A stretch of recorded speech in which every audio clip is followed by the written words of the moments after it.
a Christian, but he hadn't prayed in years. Because when he used to pray, the words would come out angry prayers at God. And he felt uncomfortable with that. He felt so unchristian with that his prayers became less frequent and then not at all. Just been silence from him to God for years, this young man said. I wondered what to say to him. I could have quoted to him some of the people's life verses, verses out of context like Jeremiah 29:11. For I know the plans I have for you, declares the Lord, plans to prosper you, not to harm you, plans to give you a hope and a future. I didn't, because that verse is always ripped out of context. Instead, I took him to what I'd just been reading as I was reading through the Psalms in my daily devotions. I just read to him what I read that morning. It's Psalm 88, and so I'll read it to you now. It's a psalm that when I was a kid, I used to kind of read through the Psalms as a prayer for myself. But when I got to this one, just like my friend, my neighbor, my words became quiet, my voice became quiet, and then I just started reading in my head. Because as a kid, when I came across this psalm, I didn't think I could actually read it as a prayer to God, because it's painful, it's awkward, and it's angry. Psalm 88. A psalm of the sons of Korah, to the choir master, according to Mahalath Leneth, a maskil of Haman the Ezrahite. O Lord God of my salvation, I cry out day and night before you. Let my prayer come before you. Incline your ear to my cry. For my soul is full of troubles, and my life draws near to Sheol, to hell. I'm counted among those who go down to the pit. I am a man who has no strength, like one set loose among the dead, like the slain that lie in the grave, like those whom you remember no more, for they are cut off from your hand. You have put me in the depth of the pit, in the regions dark and deep. Your wrath lies heavy upon me, and you overwhelm me with all your waves. You have caused my companions to shun me. You have made me a horror to them. I am shut in so that I cannot escape. My eyes grow dim with sorrow. Every day I call upon you, O Lord. I spread out my hands to you. Do you work wonders for the dead? Do you, the departed, rise up to praise you? Is your steadfast love declared in the grave, or your faithfulness in Abaddon? Are your wonders known in the darkness, or your righteousness in the land of forgetfulness? But I, O Lord, cry to you. In the morning my prayer comes before you. O Lord, why do you cast my soul away? Why do you hide your face from me? Afflicted and close to death from my youth up, I suffer your terrors. I'm helpless. Your wrath has swept over me. Your dreadful assaults destroy me. They surround me like a flood all day long. They close in on me together. You have caused my beloved and my friend to shun me. My companions have become darkness.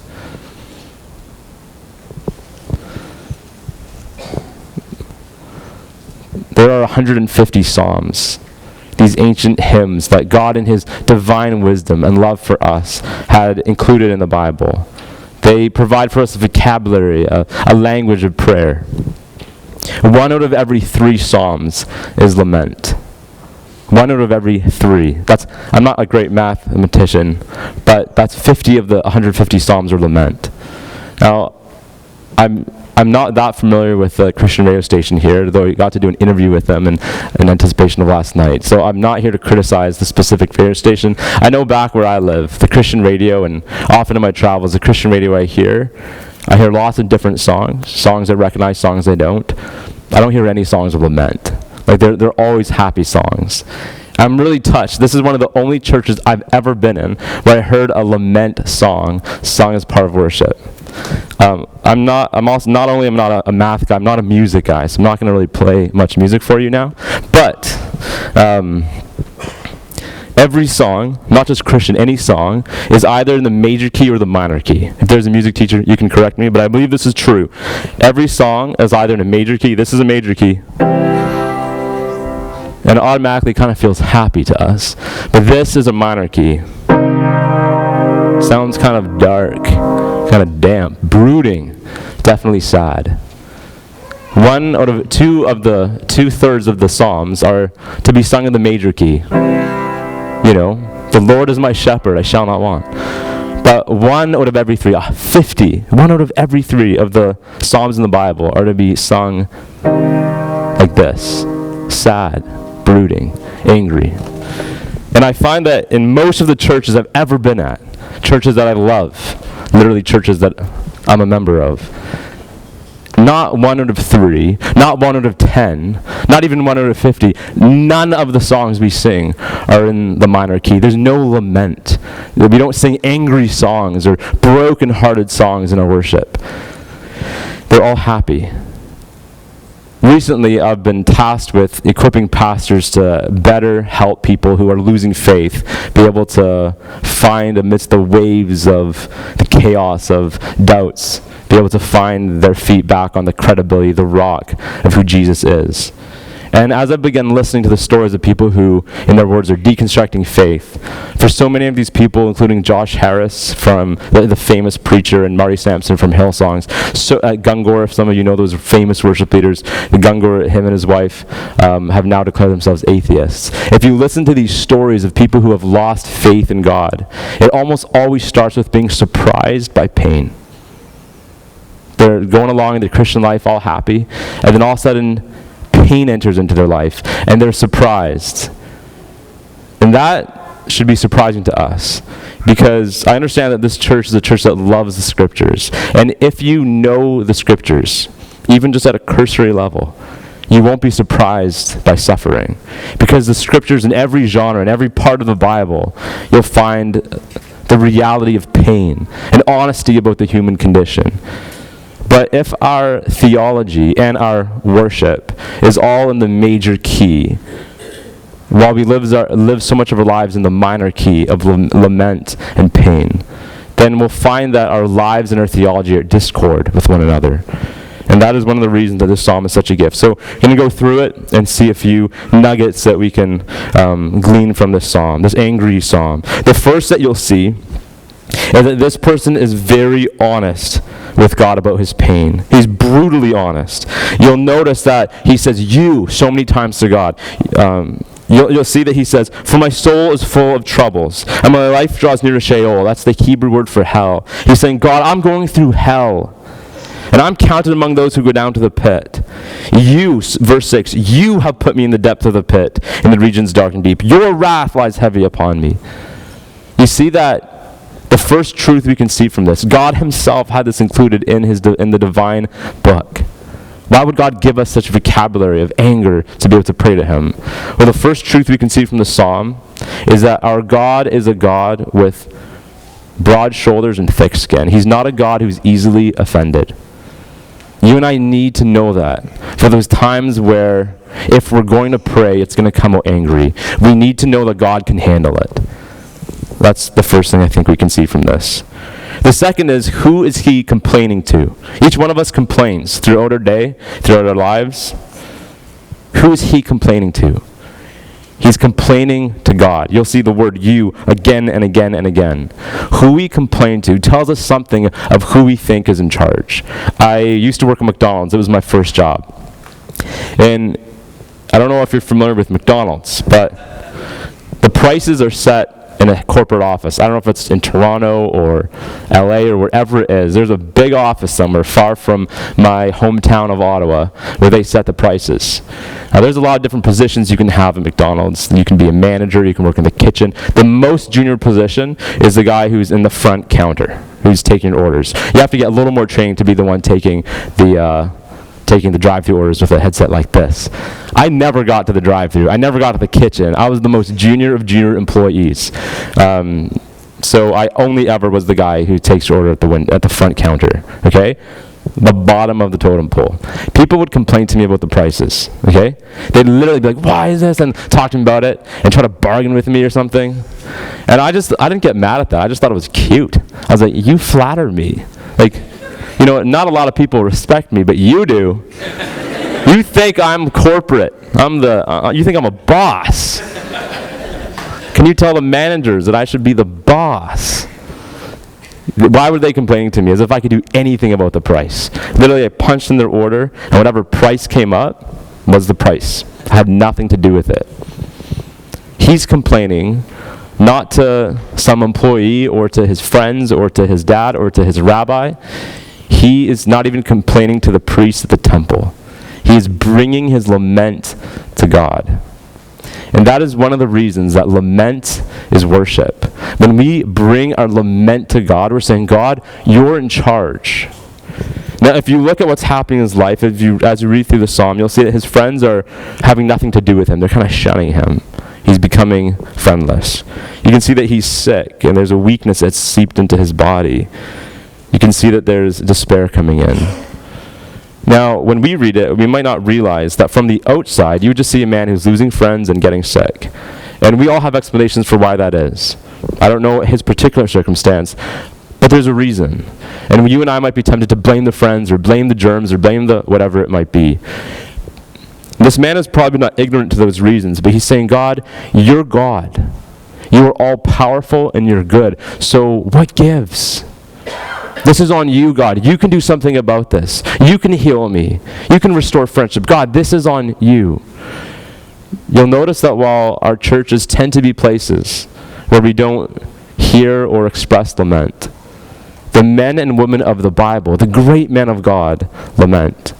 You'll see that of Moses, of David, even of Jesus, lamenting, expressing disappointment in their Heavenly Father, expressing pain, betrayal, and even anger with him. They're honest with God. They're showing that they believe he's in charge. You'll notice that the people of Israel and Moses, who is part of the people, that they both say some of the same things. God, why have you led us here? But the people of Israel get swallowed up by the ground, and Moses is lauded as one of the great men of faith in the Bible. Why? What's the difference? It's not that one complained and one didn't. It's that one grumbled amongst themselves. Many grumbled amongst themselves, but one grumbled to God. We are called to bring our pain to God. He already knows the angers in our hearts. He knows the bitterness and the unforgiveness, the questions and the doubts. He knows it. It doesn't surprise him, so let's be honest with him. The next thing you'll see is that he is confronting God. He's not just complaining to God, but he's asking him these questions. He's like cross-examining him. Verse 10. Do you work wonders for the dead? Do the departed rise up to praise you? Is your steadfast love declared in the grave, or your faithfulness in Abaddon? Are your wonders known in the darkness, or your graciousness in the land of forgetfulness? He's confronting God. A few years ago, my brother Josh, my big brother, he's one of my best friends, he and I were on a road trip to St. Louis for a friend's wedding. We were both in the wedding party. That's actually relevant to your lives. But we were in this road trip, and about kilometer 4, he said something that really hurt me. I felt belittled by my big brother. It wasn't the first time. And I decided I might be the younger brother, but I'll be the bigger man. And so I just ate it. We kept going. He did something else. I just felt so belittled. I thought, you know what? I'm a man after God's own heart. At least I want to be. I'll just deal with it. And so we just continued. By the time I got to St. Louis, I was raging mad at my brother. We went through the whole wedding weekend, and then we had to drive back together. I remember the moment, this is years ago now, I remember the moment I got out of the car and just slammed the door behind me and walked off to meet my friend Sid. I was just I did not want to be in a car with him. His wedding was at the end of the next week, and I was his best man. I had to give a best man speech, and I could think of what I would say, and none of it was the kind of thing you'd say at a wedding. Unless if it's like a comedic movie or something, but so I met up with my friend Sid. He's like, Daniel, you're agitated. I'm like, man, I am. I'm not just agitated, I'm angry. Angry at what? Angry at my brother. And so he asked me about it, and I told him how I had decided I wanted to just be kind and loving, and so I was just trying to deal with it on the within side. And he said, Daniel, you're not able to confront everyone who angers you in life. And it's not always wise to confront everyone who angers you in life. A lot of the time, someone cuts you off, you don't need to follow them to their destination and have a chat about it, Just deal with it. He said, but you need to know when you make the decision to confront someone or not, your deciding factor should be, does this friendship matter to me? Because if it does, you have to confront them. I hated conflict at the time. Hated it. But he convinced me that I should. And so I met up with my brother Josh for Thai Express, which is irrelevant to the story, but really good Thai food. We met up, and I said to him, hey, this is how I feel hurt by you, this way, this way, this way. And as I talked, I ended up realizing that it wasn't just the road trip, but that I've been carrying some hurt for a long time. And so I shared this stuff with him, and we were able to talk it through. And it didn't take weeks or months. It literally just took that conversation. And not only was the stuff from the road trip, but even stuff from the past we were able to deal with. And I was able to go to the wedding truly as his best friend. And I just got married the other day, and he was my best man. Our friendship is strong and vibrant, but only because we're willing to confront each other and be honest with each other. Not just that day at the Thai Express, but many times since then. Couples, maybe even in this room, might find that over time, though, just like the video at the start of the morning showed, that when you walk into church, that you look like a couple who just loves each other, but you're actually grown very distant. Maybe you have just all sorts of nasty arguments, or maybe not. Maybe you and your wife just coexist together, and the romance and the love you knew at first is no longer there. And you might not be able to put your finger on why that is, but it likely is because you haven't been truly honest with each other in a very long time. And so you've grown apart, though you live close. And the same is true for God. So aptly illustrated by the friend I was having coffee with, who wouldn't even speak with God anymore because he didn't want to have the uncomfortableness of an angry prayer. And this is another reason that lament is worship. In the words of the band Switchfoot in one of their songs, they say, every lament is a love song. Every lament is a love song. Because a lament is a confrontation of honesty. A lament is not only saying, God, this is on you, you're in charge, here's how I really feel, and this is on you. But it's saying, God, I love you too much to let my frustrations and disappointments bring distance between us. Listen, there were many people in this psalmist's day who also felt these things about God. But I am confident that many of them ended their lives feeling quite far from God. But not this psalmist, because he had the guts, the courage, and the love to bring his lament to God. One of the most beautiful things about this psalm is how it ends, how it begins, how it continues, and how it ends. Of the 50 lament psalms, every one of them has this Hebrew word. It's actually just one letter, vav. That letter is a one-letter word that means but. Sometimes in our Bibles it's translated as nevertheless, other times as yet, sometimes as but. I think a couple times as and. But in every case, it's this pivot. 49 of the Psalms, all the other lament Psalms but this one, they'll be pouring out their anger and their anguish, their desperation, their confusion. And then there's this moment where they say, but, or in Hebrew, vav. And they're able to turn their attention to the faithfulness of God. And they cling to these truths that they know are true despite the storms. It's like an anchor in the storm. In all of them but this one.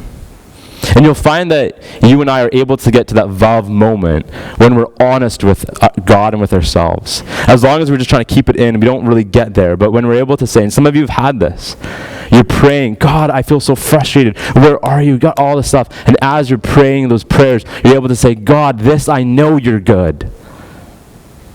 This I know you're good. And I don't understand why the storm is here, but I know that you're with me in the storm. And all the Psalms of lament, they're like that except for this one. This one starts angry and brooding in the minor key. It continues that way. And its final words are, my companions have become darkness. Darkness is the final word. This, I think, is one of the most beautiful things. For me, it's been the most beautiful thing, the most beautiful gift of this psalm.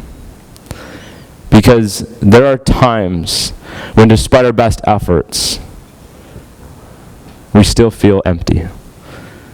And for you and I, we tend to not only feel bad about things in life, as Christians we'll feel bad that we feel bad. Yeah? There's an emptiness inside of you. Not even anger, just nothing, numbness. And so you listen to some good Christian worship music. It usually makes it go away, but not this time. You go and hang out with some positive friends. And yet you feel so lonely in that crowd. One of the loneliest places to be is when you're surrounded by people that feel so alone. You come home, you put on your kicks, and you go for a run. That always makes you feel better, even though you hate running. But you come home, and you just still feel empty. You can't shake it. There are times like that. And so you feel bad. You feel maybe it's guilt, maybe it's shame, maybe it's empty, maybe it's angry. But then we end up feeling guilt for feeling that way. Because after all the vocabulary and songs we have to express our worship is all in the major key, and we can't shake the minor key. And so then we just feel completely guilty. The fact that Psalm 88 is included in the Bible, this is God's divine words, and it's words that are angry at God, gives us permission to pray angry prayers that don't always get to a vav, a but moment. That you can start your prayer saying, God, I feel hurt by you. I feel betrayed by you. And if you don't find that you're able to switch that, that's okay. That's not only okay, that's consistent with the Bible's own vocabulary and song. Every lament is a love song, including the ones that end in darkness. There's one more thing I find beautiful about the psalm. I'm sure there's more gold one could mine.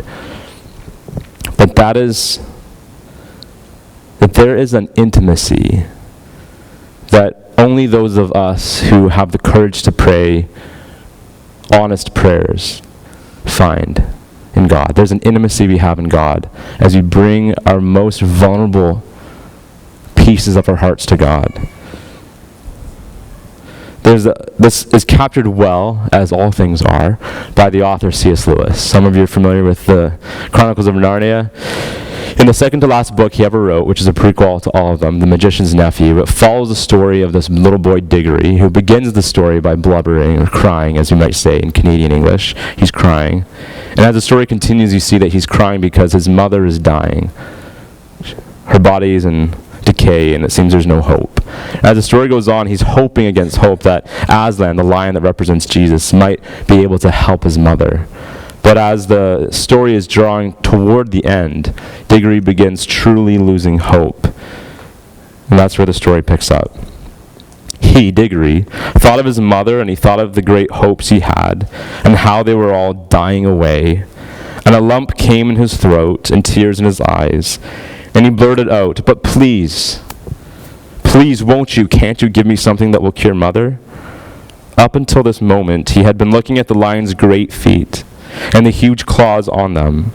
Now in his despair, he looked up at its face.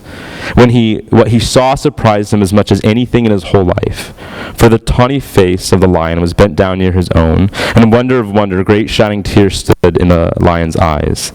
There were such big, bright tears compared with Diggory's own, that for a moment he felt as if the lion must really be sorrier about his mother than he was himself. Well, Diggory was keeping his pain inside, as he does through the story. It's so insightful that he's looking down in his discouragement, and all he can see is the lion's claws, symbols of his power and his fierceness. But as he laments, he brings his pain to the lion. And instinctively, when you speak to someone, you look at their face. And so as he cries out to him, not in praise of Aslan's kindness or of his creativity as he breathed the universe with his words and song that you read about earlier in the book. No, as he just looks at the lion and says, won't you give me something to help Mother? He not only sees the lion's face, he sees the lion's tears. And this has certainly been my own experience, as I've been able to bring either mine or other people's pain to God. Very brutal, honest prayers encounter not only the face of God, but his tears. I remember a few years ago, I'd gone to the hospital to visit a friend of mine who had lived on the street. He was much younger than me. He's 22 years old. And I got to hold his hand in the hospital as he was dying. His life was pain. And though we had talked about the gospel and prayed some, I didn't know if he had saving faith in Jesus. I didn't know if he really knew God. I remember I was driving to church to preach. I was preaching Thursday nights. It was a college and career night. I had to go preach the beauty of who Jesus is. As I was driving to church from the hospital, I was punching the steering wheel, not the horn, but just the steering wheel, you know. And I don't typically cry, but tears were coming down both my cheeks. I was just praying angry prayers, like, God, how can this be? How can you let this happen? My life has been so comfortable. I've been born into this amazing family. My parents love me and they sacrifice so much for me. And this guy doesn't know who his parents are, and he's lived life on the street. He's born with fetal alcohol syndrome. And God, this isn't fair. To me, it seems like his life is hell. And maybe he's even going to hell soon. I don't know. Like, I was just so upset. And it's not as if all of a sudden God gave me a reason for all the pain that this person's life had. But as I cried angry prayers to God, I began to experience in a way that is hard to fully explain, but some of you know, that I wasn't the only one grieving for him. That God's heart is so much bigger, and the capacity for sorrow is so much greater. That my concern for this young man is just a small reflection of God's concern. I don't have all the answers. But I got to know God a little deeper that day. It's not a mistake that in the resurrected body of Jesus, God, who's defeated death, still has scars on his hands. He's still scarred. That the hands that hold the universe in our lives are scarred. There's a poem I came across recently, and these are some of the lines that I remember from it, I think. These are definitely the lines I remember, I just don't know if I can. It says something like, the heavens frighten us, they are too calm. In all the universe, we have no place. Our wounds are hurting us, where is the balm? Lord Jesus, by thy scars we claim thy grace. If when the doors are shut, thou drawest near, only reveal those hands that side of thine. The other gods rode, but thou didst stumble to your throne. Give me a moment. And to our wounds, only God's wounds can speak, and not a God has wounds, but thou alone. In the words of my colleague Oz Guinness, only the Christian God bears the scars of evil. And in a world that knows so much anxiety and pain, the fact that our God is a God with scars, the scars of death in his own hands, is a powerful apologetic. Talking about lament, being honest with God and with ourselves, one of the scariest things to do. Brings us back to the beginning of the Bible, and here we'll close. Adam and Eve have known the beauty and harmony with God, life in the major key. And then they sinned, and they felt shame. And what did they do when God drew near? They hid themselves with fig leaves. I'm not a botanist, but fig leaves have a sap on them that burns human skin. Think about it for a second. They hide themselves, the most intimate parts of their body, the most sensitive parts of their body, with these things that burn human skin. In their effort to try to clothe themselves and hide and conceal their brokenness, they're actually injuring themselves more. And this is the same with us. Each one of us has things in our lives that make us angry or ashamed, things that give us a sense of guilt and shame. And the human impulse is to try to cover it all up. But when we do that, that act of hiding ourselves hurts ourselves. It doesn't enable us to find healing. It's as if there's wounds on our arms. For some of us, it's quite literal. But as long as we try to hide it away, we don't get the help we need.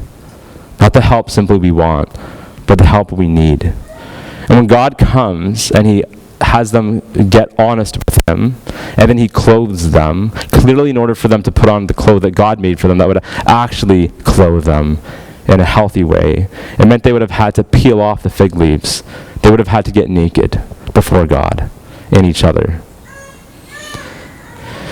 I was chatting with the brother of one of these famous pastors that recently walked away from the faith, and we're chatting about, is there anything we can learn from his brother's life so we can do things differently. And he said the only thing he could see that his brother, his very famous brother, has done wrong in the past couple of years that maybe led him to walk away from God and divorce his wife is that he stopped being honest with the people around him.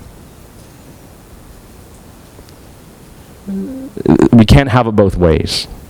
If you want to live a life that is vibrant, that is the life you're made for, a life of intimacy with others and with God, that can withstand the storms of life, we need to be people who are honest. So who are honest about our doubts and our struggles and our sins and our shame. And we'll find that when we are, that it doesn't always happen right away, but it will happen. That the God whose hands bear scars will wipe away our tears with those scarred hands. He'll bring comfort, and he will restore our joy, the joy of our salvation. And so as in a moment we'll sing one final song, I want to invite you maybe to pray an angry prayer if you need to, just quietly where you are, to be honest with God. Maybe it's about something in your life or someone else's. Maybe you're not there right now, but in years from now you'll need to remember this message, Psalm 88. For many of us, if we're in church, we're not actually following my friend's example in that we won't say any prayers, but there's just parts of our life that we won't let God go. We won't go there with God. So we'll sing and we'll pray, but we also conceal. My friends, if there is hidden sin in our life, if there's shame, stuff done to us, if there is whatever it might be, let's find the courage to roll up our sleeves and not only be honest with God, but with each other, and together find healing in him. I'll invite the band back up if that's how you do things. God, I thank you that these words that I'm saying aren't just theory about who you are or ideas about who you are, but they really are real. God, I know for some of us it's hard to believe that these things are true. And we can have nights like last night where we talk about the intellectual reasons, some of the intellectual reasons to believe that you're real. But God, you know we need more than that. We need you. We need your presence. We need you to heal us. And so for the pain of people in this congregation whose pain I don't even know, I pray for healing. For those of us who are walking in darkness, God, would you be with us in our darkness? And would you bring us into the light? Help us not give up. Help us find the strength to endure. God, thank you that our salvation isn't something that we authored. You're the author and also the finisher of our faith. Lead us to the end. In Jesus' name, amen.